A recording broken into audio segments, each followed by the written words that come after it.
जय हिंद साथियों, कैसे हैं आप सब। आशा करता हूं आप सब अच्छे होंगे, स्वस्थ होंगे। एक और नए वीडियो में आपका स्वागत है। जैसा कि आपने थंबनेल में देखा होगा कि आप आज अपन मुख्यतः जो निम्न बिंदु आपके सवाल थे उनको लेकर आज अपन चर्चा करेंगे। आपके जो भी किसी भी प्रकार के कोई कंफ्यूजन थे उनको मैं दूर करने का प्रयास करूंगा।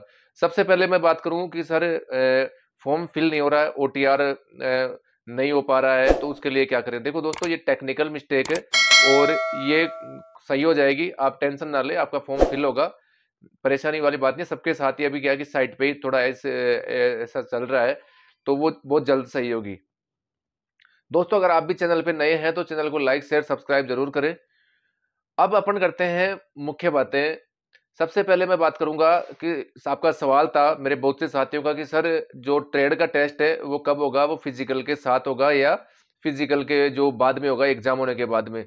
तो देखो दोस्तों, आपको दिख रहा होगा सामने, मैं बता दूं क्या लिखा हुआ है यहाँ पे, बिल्कुल साफ साफ आपके जो नोटिफिकेशन है उसमें बिल्कुल क्लियर आप यहाँ पे लिखा हुआ है। क्यों, यहाँ पे देखना आप 12 नंबर का आप पॉइंट देखना, यहाँ पे क्या लिखा हुआ है, दक्षता परीक्षा। दक्षता परीक्षा यानी कि ट्रेड का टेस्ट किन किन का होगा, वो होगा कांस्टेबल चालक, यानी कि जो कांस्टेबल ड्राइवर से जो फॉर्म फिल करेगा उनका ट्रेड टेस्ट होगा। फिर होगा बैंड, जो बैंड के लिए अप्लाई करेगा उसका ट्रेड टेस्ट होगा। और फिर होगा घुड़सवार, यानी कि जो हॉर्स राइडिंग के लिए फॉर्म अप्लाई करेगा उसके लिए होगा। और जो अपने जो डॉग स्क्वाड के लिए फॉर्म भरते हैं, यानी कि श्वान दलों के लिए, जिन्हें डॉग स्क्वाड के नाम से जाना जाता है, इनका दोस्तों सबका क्या होगा, ट्रेड का टेस्ट होगा। ट्रेड का टेस्ट लगभग यहाँ पे बताया गया था 30 नंबर का होगा। यहाँ पे ट्रेड का टेस्ट पहले 15 नंबर का होता था, ड्राइवर का भी 15 नंबर का यहाँ पे ट्रेड का टेस्ट होता था। तो यहाँ पे देखो क्या लिखा हुआ है, इस पैरे को आप पढ़ना, मैं बता दूं आपको क्या लिखा हुआ है।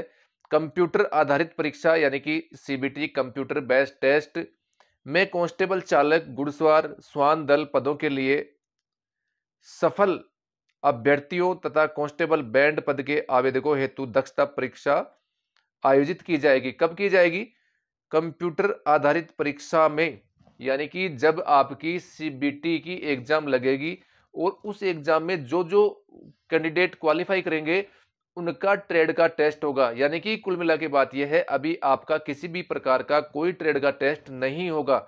अगर आपके पास में नोटिफिकेशन है तो एक बार आप 12 नंबर का पॉइंट जरूर पढ़ना, क्योंकि उसमें बिल्कुल साफ साफ लिख रखा है कि कंप्यूटर बेस्ड टेस्ट यानी कि सीबीटी एग्जाम आयोजित होने के बाद में उसमें सफल जो भी उम्मीदवार है उनका यहाँ पे ट्रेड का टेस्ट लिया जाएगा। ठीक है दोस्तों, ये थी आपकी जो ट्रेड को टेस्ट, जो आपका ट्रेड का टेस्ट होगा उसको लेकर आपके बहुत सारे कंफ्यूजन थे। तो आपको, मुझे लगता है कि आपके सारे कंफ्यूजन यहाँ पे ट्रेड टेस्ट को लेकर दूर हो गए होंगे।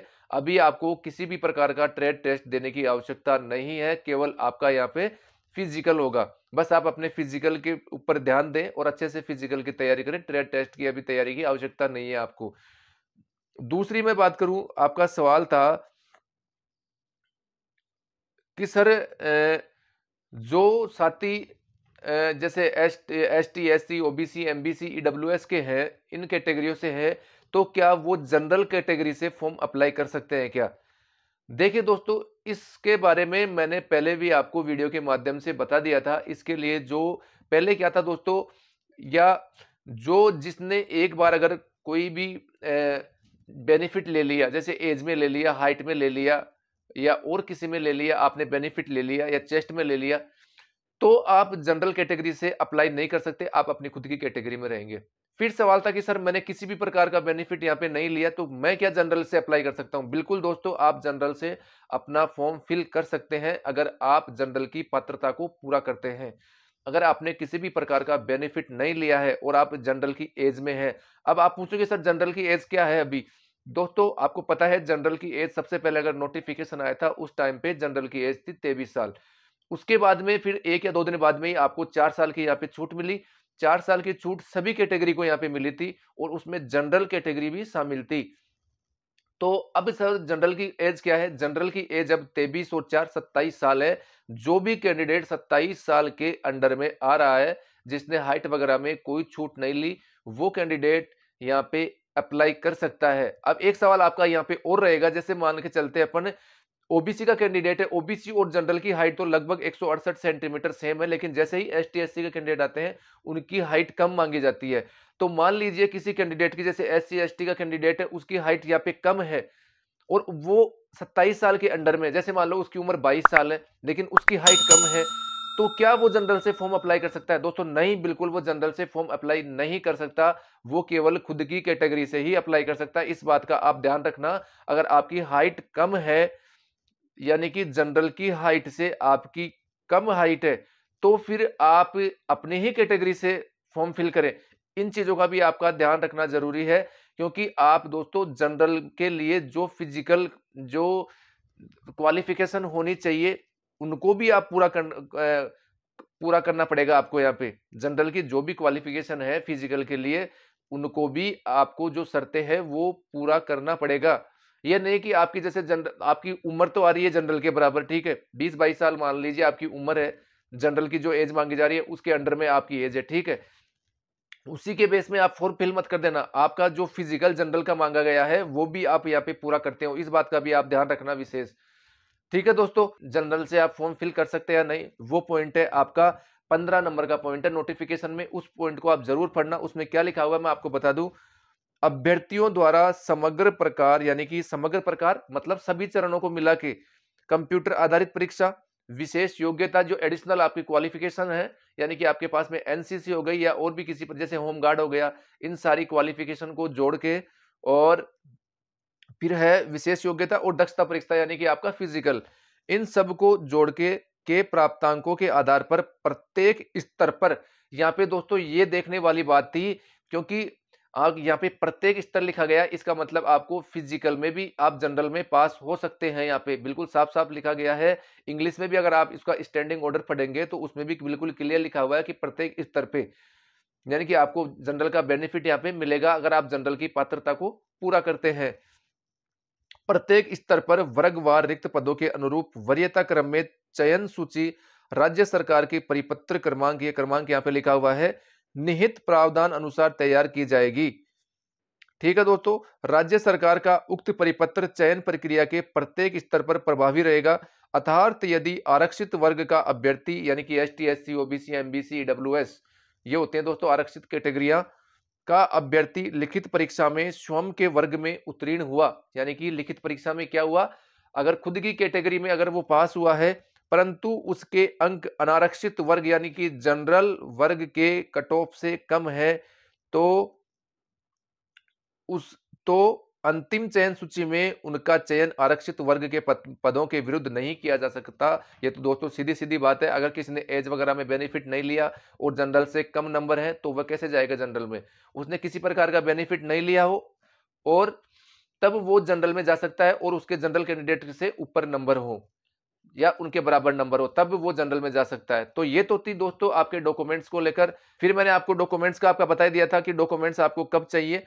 डॉक्यूमेंट्स के लिए भी आपको मैं बता दूं, इसके लिए आपको 14 नंबर का पॉइंट वो पढ़ना पड़ेगा। क्या लिखा हुआ है? दस्तावेज सत्यापन, कंप्यूटर आधारित परीक्षा यानी कि सीबीटी कंप्यूटर बेस्ड टेस्ट में सफल होने वाले अभ्यर्थियों एवं कांस्टेबल बैंड पद के आवेदकों के लिए दस्तावेज सत्यापन हेतु भर्ती बोर्ड द्वारा प्रत्यक्ष से तिथि निर्धारित की जाएगी।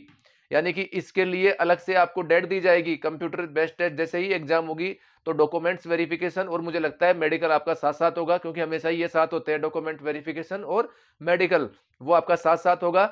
तब आपको वहां पे डॉक्यूमेंट्स वेरिफिकेशन करवाने हैं। अभी आपको किसी भी प्रकार के डॉक्यूमेंट्स की आवश्यकता नहीं है। क्या कहना यही है, जैसे ही आपके 14 नंबर पॉइंट के नीचे जितने भी आपके डॉक्यूमेंट्स हैं, एक बार उनको, अगर आपके अच्छे नंबर हैं तो उनको तैयार करवा ले, क्योंकि बाद में आपको इतना टाइम मिले या नहीं मिले तो मेरी सलाह यही है कि आप अपने डॉक्यूमेंट्स पहले से तैयार रखें। एडिशनल जो आपके डॉक्यूमेंट्स है वैसे आपको कुछ बनवाना नहीं है, एजुकेशन क्वालिफिकेशन डॉक्यूमेंट्स है, और फिजिकल में जाओगे उस टाइम पे एक मेडिकल का आपका सर्टिफिकेट बनेगा, वो तो बिल्कुल नॉर्मल सा बनता है।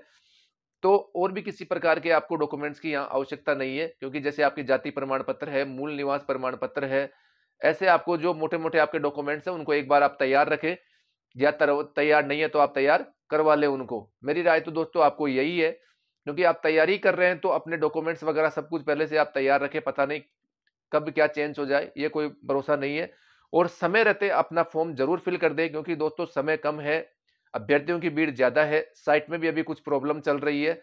तो अपना डिस्ट्रिक्ट जल्दी से जल्दी निर्धारित करके अपनी पूरी रणनीति के साथ अपने जिले का चयन करें कि मेरा नंबर जल्दी कहां से आ सकता है, कहां से नहीं आ सकता, कहां कंपटीशन ज्यादा है। अपना फॉर्म जल्दी से जल्दी फिल करें, किसी की बातों में नहीं आना है, अपने विवेक से काम ले और पूरा बिल्कुल तरीके से आप योजना बना के फिर अपना फॉर्म फिल करें।